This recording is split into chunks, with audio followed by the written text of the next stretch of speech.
안녕하세요. 오늘 우리가 파헤쳐볼 이야기는 정말 흥미로운 역설에 관한 겁니다.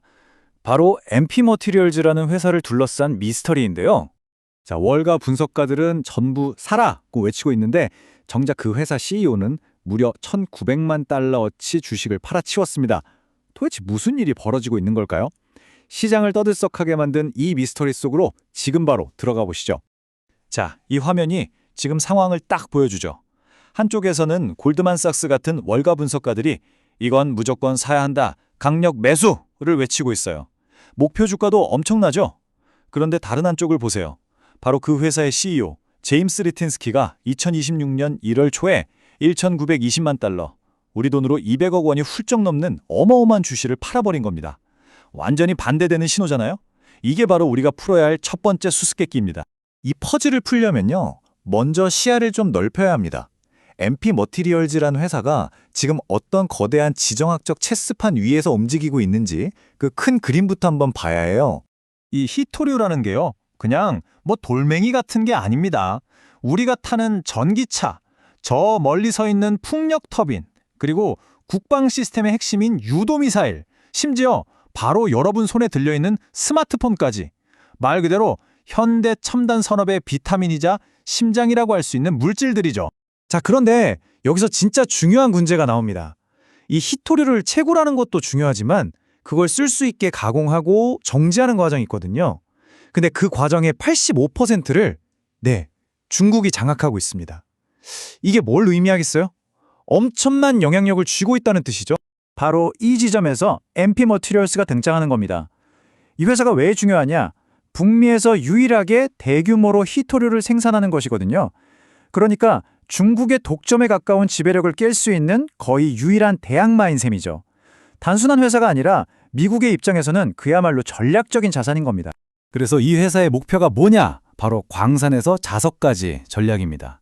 캘리포니아에서 히토류 광석을 캐고 그걸 정제해서 텍사스 공장에서 최종 제품인 고성능 자석까지 만들어내는 이 모든 과정을 미국 땅 안에서 끝내겠다는 거예요. 이걸 어려운 말로 수직 통합이라고 하죠. 자, 여기까지 들으면 그림이 아주 멋지죠? 미국의 전략적 자산의 미래 산업의 핵심이고, 그런데 말입니다. 이 회사의 재무제표, 그러니까 살림살이를 들여다보면 이야기가 갑자기 복잡해지기 시작합니다. 우선 딱 보이는 적신호가 있습니다. 2024년 한 해 동안 순손실이 무려 6,540만 달러에 달했어요. 바로 전년도에는 흑자였는데 완전히 적자로 돌아선 거죠. 그리고 회사가 실제로 사업을 해서 돈을 얼마나 버는지를 보여주는 중요한 지표가 있거든요. 조정 EBITDA라고 하는데 이것도 5,020만 달러 적자였습니다. 그러니까 돈을 벌기는커녕 까먹고 있었다는 얘기죠. 심지어 2025년 상반기 6개월 만에 영업활동으로 6,680만 달러가 넘는 현금이 빠져나갔습니다. 정리하자면 미래를 위해 투자는 엄청나게 하고 있는데 당장 돈은 계속해서 태우고 있는 그런 상황이었던 겁니다. 자, 그럼 이제 좀 그림이 맞춰지는 것 같죠? 아, CEO가 이렇게 회사가 돈을 못 버는 걸 보고 안 좋은 소식 나오기 전에 미리 주식을 팔았구나 라고 생각하기 쉽습니다. 그런데 여기서 이야기가 완전히 뒤집히는 결정적인 반전 카드가 나옵니다. 이렇게 돈을 까먹고 있는 바로 그 와중에 이 회사는 가장 비싸게 팔리는 핵심 제품 NdPr 산화물 생산량에서 회사 역사상 최고 기록을 세우고 있었습니다. 2025년 3분기에만 721톤을 생산했어요. 이상하죠? 재무는 나쁜데 생산은 역대 최고라니. 자, 그럼 다음 퍼즐 조각을 맞춰볼까요? 이야기가 어떻게 흘러가는지 한번 보세요. 이 회사는 단순히 생산 기록만 세운 게 아니었습니다. 훨씬 더 강력한 뒷배가 있었어요. CEO가 주식을 팔기 바로 몇 달 전부터 한번 보세요. 2025년 7월에 미국 국방부가 4억 달러 투자에 1억 5천만 달러 대출까지 발표합니다. 10월에는 국방부가 아예 최저 가격을 보장해주는 계약까지 발효돼요. 그리고 11월에는 사우디랑 합작해서 새로운 정제소를 짓는다는 발표까지 나옵니다.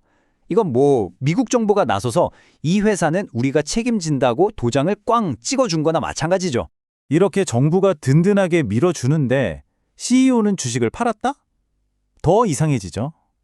하지만 진짜 무릎을 탁 치게 되는 순간은 이 주식 매각 계획이 언제 세워졌는지를 볼 때 나옵니다. 모든 건 타이밍의 문제였어요. 그걸 보기 전에 먼저 알아야 할 게 있습니다. 이 매각은 CEO가 어느 날 갑자기 팔아야겠다 해서 판 게 아니에요. 룰 10B 501이라는 제도에 따라 이루어졌는데요. 이건 내부자 거래 혐의를 피하려고 미리 정해진 날짜와 수량에 따라 자동으로 주식을 팔도록 설정해 두는 계획입니다. 자, 바로 이 날짜가 핵심입니다. CEO의 주식 매각 계획이 세워진 날, 2025년 9월 16일, 이 날짜가 왜 이 모든 미스테리를 푸는 열쇠가 될까요? 이 타임라인을 한번 보세요. 정말 기가 막힙니다.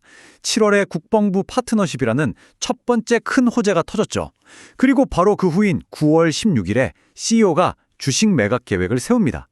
그리고 그 다음에 10월에 가격 보호 계약이 발효되고 11월에 사우디 합작 투자라는 더 큰 호재들이 연달아 터져 나옵니다. 그리고 해가 바뀐 1월에 계획대로 매각이 실행된 거죠. 그러니까 뭐예요? 첫 번째 호재로 주가가 어느 정도 오른 시점에 매각을 예약해 놓고 그 뒤에 나올 더 큰 호재들의 효과는 온전히 누리지 않은 셈이 될 수도 있다는 거죠. 자, 그럼 이 모든 걸 종합하면 어떤 결론이 나올까요? 결국 이 MP 머티리얼즈라는 회사와 CEO의 행동을 두고 완전히 다른 두 가지 이야기가 가면해집니다. 개척자냐 아니면 그저 조리냐. 한쪽에서는 이렇게 보는 겁니다. 광산에서 자석까지라는 위대한 비전을 가진 개척자다. 미국의 전략적 자산이고 정부가 팍팍 밀어주니 미래는 밝다. 이게 바로 긍정론, 즉 불케이스죠. 반대편 시각도 만만치 않습니다. 결국 정부 돈에 의존하는 거 아니냐? 계속 적자만 내고 있는데 이게 제대로 된 회사냐? 심지어 CEO의 주식 매각도 뭔가 석연치 않다. 이건 그저 지정학적 게임판 위에 졸에 불과하다는 거죠. 결국 이 질문에 도달하게 됩니다. MP 머티리얼즈는 과연 선구적인 개척자인가 아니면 주주의 이익보다는 국가의 전략적 이익을 위해 움직이는 지정학적 졸에 불과한가? 지금 투자자들과 시장이 던지고 있는 가장 근본적인 질문이죠. 그래서 여러분께 마지막으로 이 질문을 남겨드립니다. 이 이야기는 과연 미국의 미래를 건 위대한 개척자의 서사일까요? 아니면 막대한 세금이 투입된 리스크 높은 도박에 불과할까요? 하나의 주식에 대한 이야기를 넘어 금융과 전략, 그리고 국가 안보가 복잡하게 얽힌 이 거대한 질문에 대한 답은 결국 여러분 각자가 내려야 할 몫입니다.